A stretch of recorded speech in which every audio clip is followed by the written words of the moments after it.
Suara kecipak sepasang BBR beradu terdengar riuh bersama sentuhan panas, seolah keinginan itu tak tertahankan lagi, dan harus segera mendapat pelepasannya. Mereka itu ada hubungan erat dengan seorang gadis yang sedang mengintip dari balik pintu VIP room di sebuah nightclub. Dan gadis itu tak lain adalah aku. Namun sayangnya, pasangan zelingku itu tak menyadari sedang kuperhatikan dengan sepasang mata basah dan hati yang lagi remuk redam. Kepalan tanganku hingga memutih buku-buku jemarinya.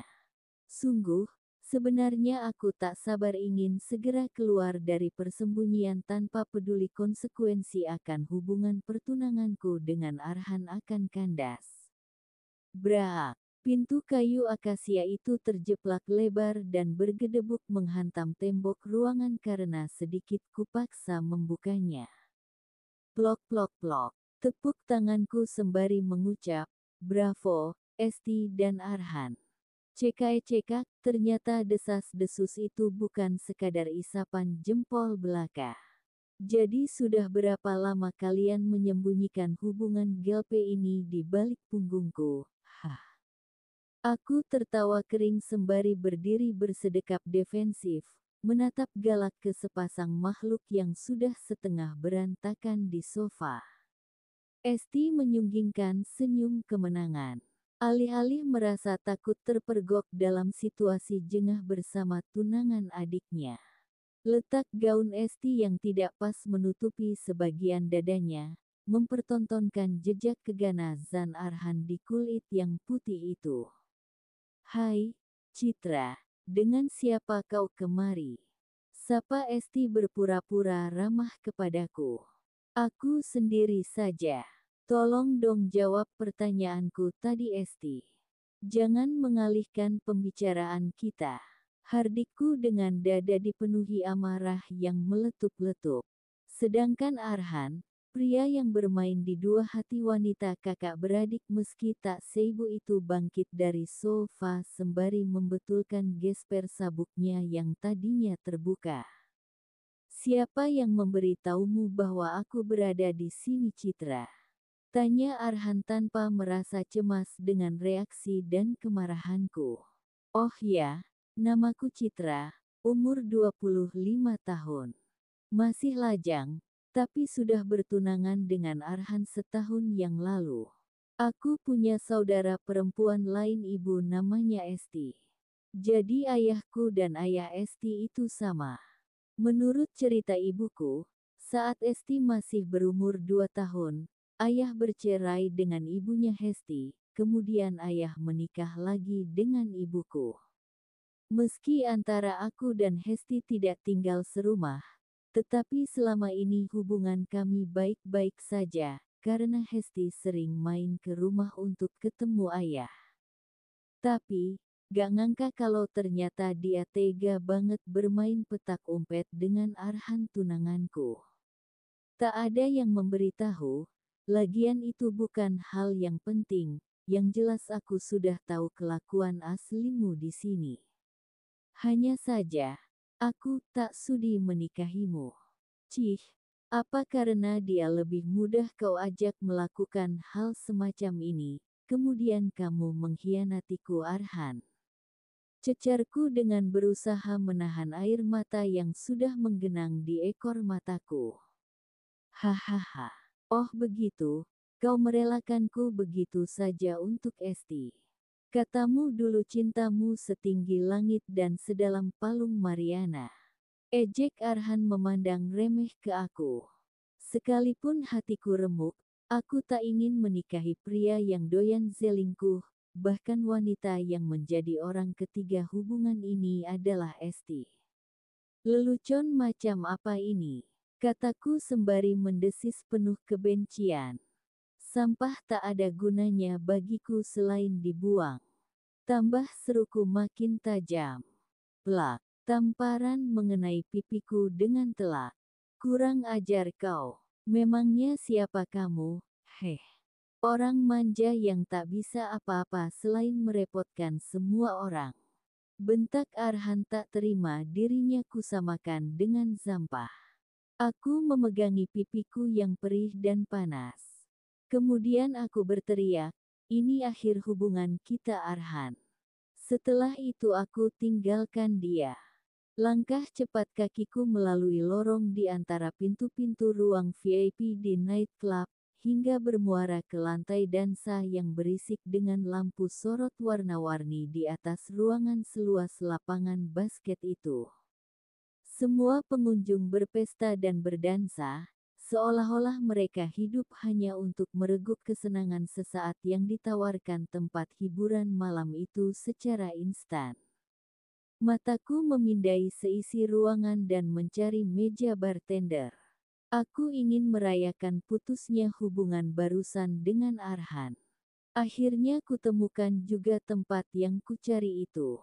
Berikan aku minuman yang enak, buat aku melupakan masalah malam ini, ujarku pada petugas bartender, dengan senyum kering tanpa kebahagiaan.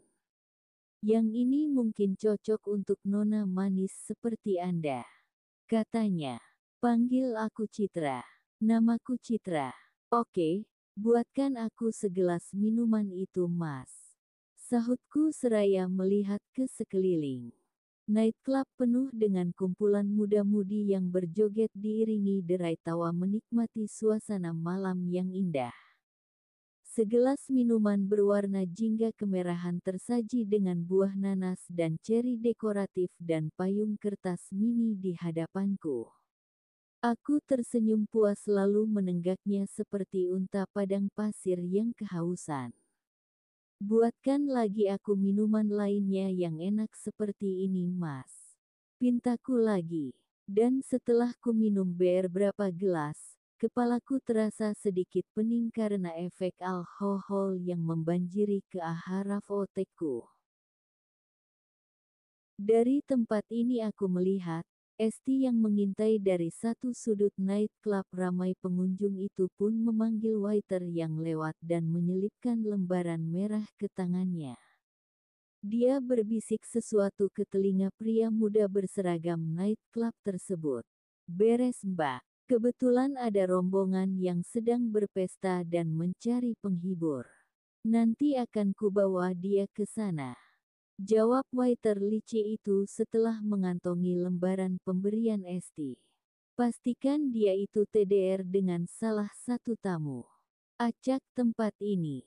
Aku akan berikan lagi lembaran berlipat setelahnya. Tegas Esti sebelum kembali ke VIP room tempat Arhan sedang bermuram durja karena putus denganku beberapa saat lalu. Bercampur dengan suara riuh musik dan keramaian pengunjung, aku bisa sedikit mendengar percakapan mereka. Tapi jujur, aku gak paham apa maksudnya. Akhirnya kepalaku terkulai di meja bartender karena terlalu banyak minum. Tapi aku masih bisa merasakan, ada sepasang tangan yang merangkulku untuk berdiri, lalu berjalan sempoyongan menuju ke sebuah VIP room di mana sekelompok orang sedang merayakan sesuatu hal. Oh, inikah pramuria yang kupesan tadi untuk Pak Jordi? CKK, kenapa dia mabuk? Ujar seseorang keberatan. Dari sikapnya, sepertinya dia adalah seorang asisten pribadi yang menjadi leader rombongan itu. Kiranya dia tadi menyebut nama Jordi, dan aku yakin dialah bos rombongan itu.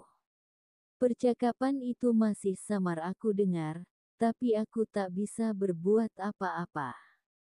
Jelasnya, aku dalam kondisi setengah sadar. Mungkin Mbak ini hanya setengah sadar, Pak, tapi penampilannya kan sangat menarik toh. Jawab pria muda berseragam hitam putih berdasi kupu-kupu itu dengan gugup sambil menyangga tubuhku. Asisten itu sudah siap melancarkan protesnya lagi. Namun, Pak Dang Bos menghentikannya. Oke, gak apa-apa, dia emang cantik dan sesi, tipe kesukaanku. Bawa dia ke KMR yang kusewa ya. Pintanya. Dengan kelegaan yang menyeruak di dadanya, Waiter itu menerima kartu akses kamar klien VVIP dan membawaku meninggalkan ruangan berisi selusin orang itu. Dia bergumam kepadaku, "Kau beruntung, Mbak, karena klien tadi tampan dan kaya. Daripada kuberikan kau ke sembarang orang di night club ini." Lagi-lagi, aku masih mendengar gumaman itu. Tapi aku sama sekali tak paham satu pun perkataannya. Otakku terlalu berkabut. Sampai di KMR, aku hanya bisa terbaring dan bergerak-gerak gelisah dengan masih mengenakan sepatu high heels yang berujung runcing berwarna merah. Tak begitu lama, sosok bertubuh tegap, mungkin hampir setengah baya itu memasuki KMR. Samar-samar aku perhatikan dia sering oleng juga, tetapi dia masih sanggup mengenali partner aktivitasnya malam ini. Dia menatap wajahku, dan memulai aksinya. "Helo Nona, siapa namamu?" tanyanya penasaran, sembari tangannya mencopot sepasang high heels merah itu dengan terampil dari kakiku. Aku hanya diam gak meresponnya, hanya gumaman yang tidak jelas yang keluar dari mulutku. Gaun berwarna merah hati yang tadi kupakai sudah tak kutemukan lagi di bedenku. Terdengar nafas yang memburu dan tatapan liar tepat di atasku. Lalu dia merundukkan kepalanya, dan mulai menyusuri gunung lembah dan ngarai yang melus tiada enhoda, beraroma parfum lembut, yang membuat dia semakin tak sabar.